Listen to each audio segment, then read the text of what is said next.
이게 뭐야? 스시야? 아니야, 스시보다는 뭔가 많이 들었는데. 생선도 안 들어있어.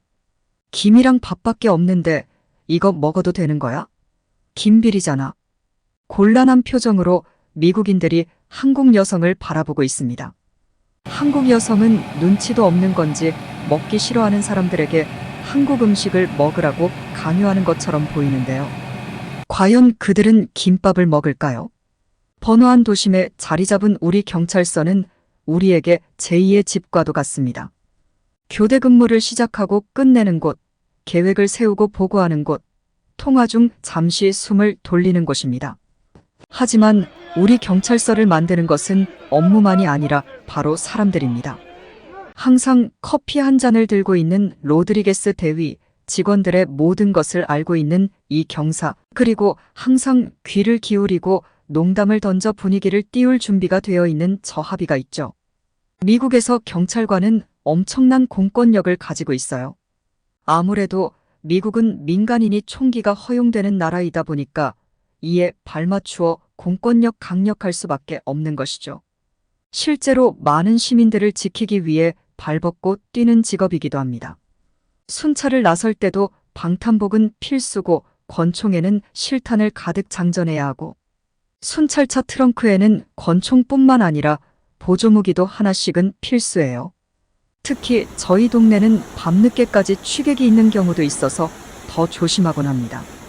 미국 경찰의 공권력은 상당히 강력한 편인데요. 일반 시민이 경찰관 앞에서 난동을 부릴 수 있는 경우는 상상도 못하고요. 설령 난동을 부린다면 그 자리에서 즉시 제압이 가능해요.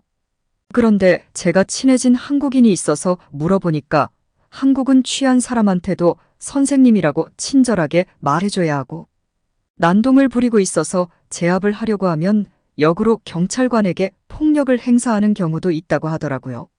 미국에서는 정말 있을 수 없는 일이에요. 만약 경찰관이 취한 사람을 경찰서로 데려가려고 할 때 조금이라도 폭력적인 태도를 보인다면 가차없이 진압봉이나 스프레이를 맛보게 될 거예요. 대부분의 시민들이 경찰관이 등장하면 이렇게까지 하지는 않습니다. 약에 취하지 않는 이상은요. 한국 경찰관의 대우는 정말 놀랍기는 하더라고요. 인도나 중국, 러시아처럼 사회주의 국가가 아니라서 그런가? 라고 하기에는 미국이야말로 민주주의 공화국인데요. 심지어 한국 경찰관은 공권력이 약할 뿐만 아니라 월급도 일반 공무원이랑 거의 비슷하다고 하더라고요. 심지어 한국은 취한 사람을 경찰서에서 재워줘야 하고 응급실까지 데려다 주어야 한다고 하던데 왜 경찰관을 이렇게 지켜주지 못하는지 정말 이해가 안 되긴 합니다. 하여튼 말을 하다 보니까 여기까지 가게 되었는데 미국 경찰관의 공권력이 강한 건 사실이지만 주마다 근무 강도가 굉장히 다른데요. 제가 이전에 살던 주에서는 약에 취한 사람이 별로 없어서 이 정도로 근무 강도가 힘들지는 않았는데요. 현재 주를 옮기고 나서는 약에 취한 사람들을 처리하느라 한국과 다를 바 없는 것 같기도 합니다. 힘든 근무를 끝나고 오면 저희를 더 실망시키는 것은 바로 카페테리아였습니다. 작고 어두운 조명의 공간에 오래되어 낡은 테이블과 의자뿐이었거든요. 그곳의 음식은 솔직히 말해서 별로 흥미롭지 않았습니다. 하루 지난 샌드위치, 밍밍한 수프, 너무 익은 야채를 상상해 보세요. 이것이 우리가 매일 먹는 음식이었습니다. 물론 교대 근무를 하는 경찰관의 특성상 항상 따뜻하고 신선한 음식을 먹을 수는 없겠지만 이렇게 부실한 음식을 먹고 일하는 것은 너무하지 않나라는 생각을 매일 했어요. 음식처럼 단순한 것이 그렇게 큰 영향을 미칠 수 있다고는 생각하지 못하셨겠지만 실제로 그렇게 되었습니다. 영양가 없는 식사는 우리가 생각했던 것보다 더 큰 영향을 미치기 시작했습니다. 단순히 좋은 맛을 놓치는 것이 아니라 이런 식사가 우리의 건강과 사기에 어떤 영향을 미쳤는지가 문제였습니다. 우리는 종종 피곤하고 짜증이 났으며 솔직히 약간 환멸을 느꼈습니다. 점심 식사가 눅눅한 샌드위치는 체력을 떨어지게 했어요. 결국 대다수의 사람들이 밖으로 나가서 밥을 사 먹곤 했어요. 그렇지만 점심시간이나 저녁시간을 훌쩍 넘기기도 해서 먹을 만한 것이 없었습니다. 제 이야기는 여기서부터 시작됩니다. 유난히 길고 피곤한 교대 근무를 하던 어느 날, 저는 평소처럼 카페테리아를 이용하지 않기로 결심했습니다.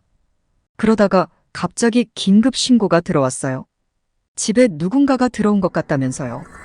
이른 아침이었지만 저희는 달려갔습니다. 조심히 집 안으로 진입을 해서 보니까 놀랍게도 길고양이가 창고 안에 들어와 있는 것이었어요.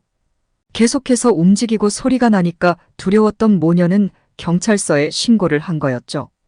한국인 모녀는 정말로 미안해하면서 밥이라도 드시고 가지 않겠냐고 말했죠. 평소 같았으면 당연히 거절했을 일인데 카페테리아에 다시 가서 밥을 먹을 생각을 하니까 가볍게 먹고 가는 것도 괜찮다고 생각했어요. 그런데 한국인 하람 씨가 주는 도시락을 보고 저희는 곤란해졌습니다. 생전 처음 보는 음식이 있었거든요. 저희는 복화술로 이야기했어요. 이게 뭐야? 스시야? 아니야, 스시보다는 뭔가 많이 들었는데 생선도 안 들어있어. 김이랑 밥밖에 없는데 이거 먹어도 되는 거야? 김비리잖아. 라며 거부 반응을 보인 게 티가 났는지 하람 씨는 웃으면서 한 번만 먹어보라고 했어요. 요즘 미국에서 인기가 있어서 아이들 도시락으로 싸주려고 했다고 하면서요.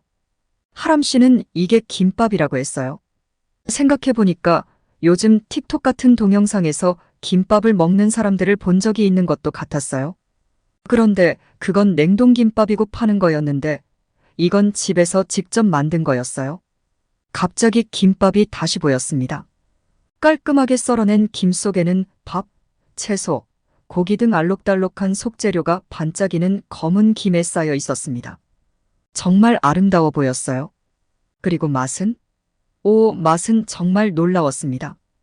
약간 달콤하고 톡 쏘는 밥, 야채의 신선함, 고소한 고기, 그리고 해초의 독특한 맛이 어우러져 입안 가득 풍미가 폭발하더라고요.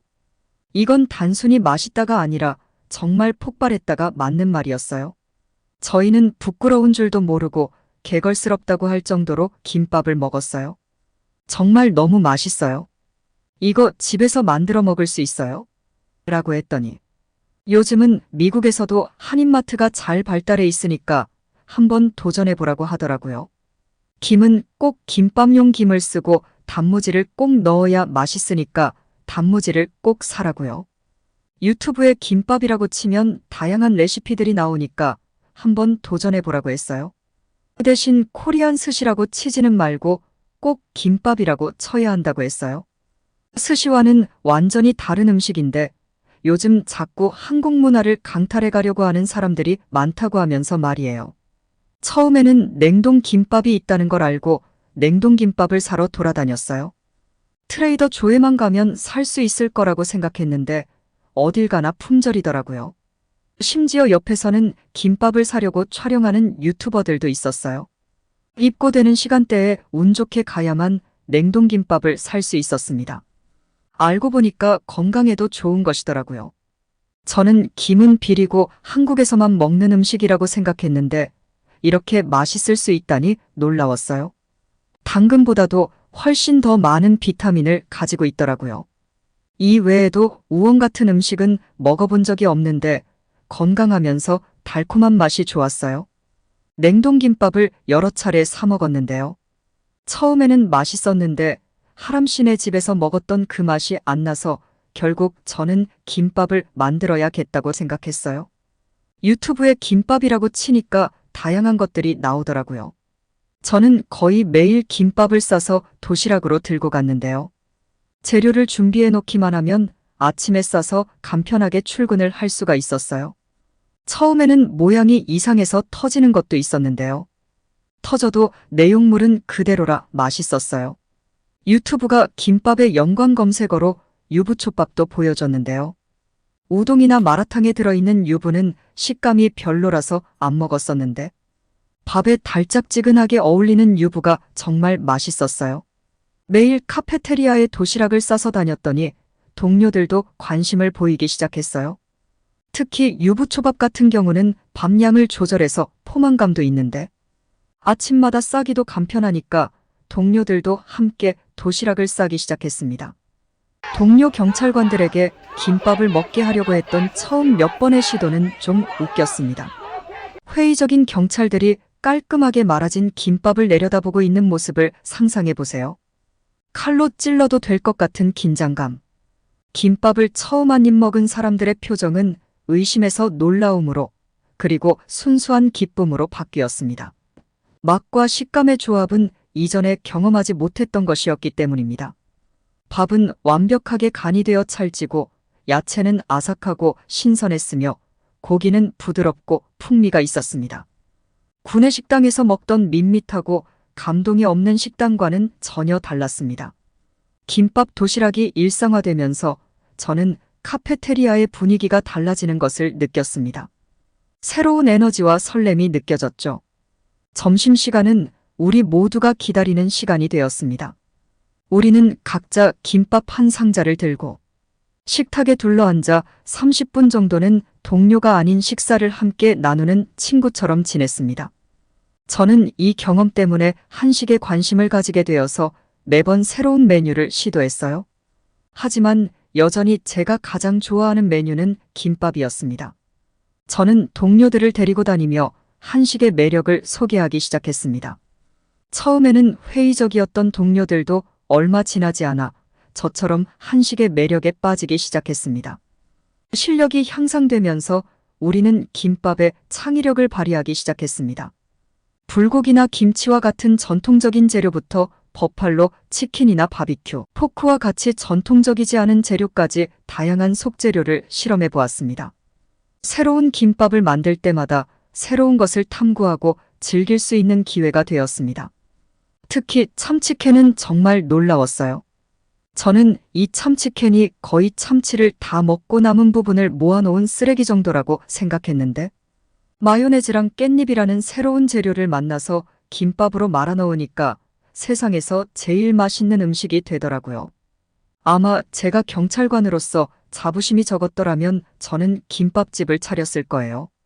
다양한 김밥을 말아 팔 자신이 있었거든요. 미국에서 대박날 자신도 있었고요. 가장 큰 영향은 아마도 경찰관 내 사기에 미친 영향일 것입니다. 한국 요리의 도입은 새로운 에너지와 긍정적인 마인드를 가져왔습니다. 서로 소통하는 방식에도 눈에 띄는 변화가 있었습니다. 대화가 더 친근해졌고 동료애와 팀워크가 더 커졌습니다. 한국 요리에 대한 모험을 통해 우리는 우연히 업무 환경을 개선할 수 있는 방법을 찾았습니다. 단순히 음식이 아니라 경험을 공유하고 배우고 새로운 것을 시도하는 기쁨이 있었기 때문이죠. 이 경험을 통해 우리는 삶의 소소한 즐거움에 감사하는 시간을 갖는 것의 중요성과 사람들을 하나로 모으는 음식의 힘을 배웠습니다. 경장님은 카페테리아에서 밥을 먹는 사람들이 거의 없다는 사실을 알고 무슨 일이 있는지 알아봤는데요. 경찰관들이 다들 김밥을 싸서 다니는 것을 알고 김밥을 카페테리아에서 제공하는 것을 고려한다고 하셨어요. 일단은 시범으로 김밥을 먼저 제공해보고 반응이 좋으면 더 자주 제공한다고요. 어느 날 교대 근무를 마치고 퇴근을 하려고 했는데요. 동료 프레드릭이 자기가 세상에서 제일 맛있는 걸 알았다면서 제발 같이 가달라고 애원을 하더라고요. 거기는 바로 자기네 집이었어요. 저는 욕을 할 뻔했어요. 니네 집이 세상에서 제일 맛있는 식당이면 우리 집은 5성급 호텔이라고요. 기다려보라고 하더니 마당에서 프레드릭이 돼지고기를 굽기 시작했는데요. 제가 지금까지 먹었던 돼지고기랑은 달랐어요. 겉은 바삭한데 육즙을 가득 담고 있는 고기가 기가 막힌 맛이더라고요. 심지어 프레드릭은 이건 상추쌈이랑 같이 먹어야 한다면서 상추쌈까지 준비해놨어요. 김치, 단무지, 상추쌈과 같은 전통적인 사이드 메뉴와 함께 곁들여 먹었습니다. 한국인들은 어떻게 맛있는 것들을 이렇게 잘 조합해서 먹나 싶었어요. 저는 그 뒤로 친구들을 초대할 일이 있으면 무조건 삼겹살을 대접했어요. 이번 바비큐 이벤트는 단순히 맛있는 음식을 즐기는 것에서 그치지 않고 공동의 활동으로 우리를 하나로 묶어주는 공동의 경험이었습니다. 우리는 요리하고 먹으면서 이야기하고 웃으며 그릴 위에서 유대감을 쌓았습니다. 평소 서둘러 먹던 식사와는 완전히 대조적이었죠. 요리하는 과정과 함께 먹는 즐거움을 만끽하는 시간을 가졌기 때문이죠. 우리의 탐험은 바비큐에서 멈추지 않았습니다.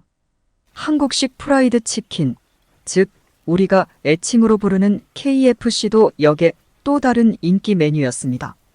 우리는 닭고기를 2번 튀겨 바삭한 겉면을 완성한 다음 매콤달콤한 소스를 입히는 방법을 배웠습니다. 처음 만들었을 때 치킨은 몇 분 만에 동이 났고 이는 거부할 수 없는 맛의 증거였습니다. 이 요리를 실험하면서 한국 요리의 전통과 요리의 균형과 조화의 중요성에 대해서도 더 많이 알게 되었습니다. 한식은 단순히 대담한 맛이 아니라 단맛, 신맛, 짠맛, 쓴맛, 감칠맛 등 다양한 맛이 조화를 이루는 음식이라는 것을 알았습니다. 이 여정의 가장 큰 영향은 아마도 지역사회 치안에 대한 우리의 접근 방식에 있었을 것입니다. 한국 문화와 음식에 대한 새로운 인식은 우리가 봉사하는 다양한 지역사회와 소통할 수 있는 새로운 방법을 열어주었습니다. 장벽을 허물고 신뢰를 쌓으며 우리가 법 집행기관일 뿐만 아니라 다른 문화를 기꺼이 배우고 포용하는 지역사회의 일원이라는 것을 보여줬습니다. 오늘 사연은 여기까지입니다. 오늘 사연도 좋으셨다면 구독과 좋아요, 알람 설정 부탁드립니다.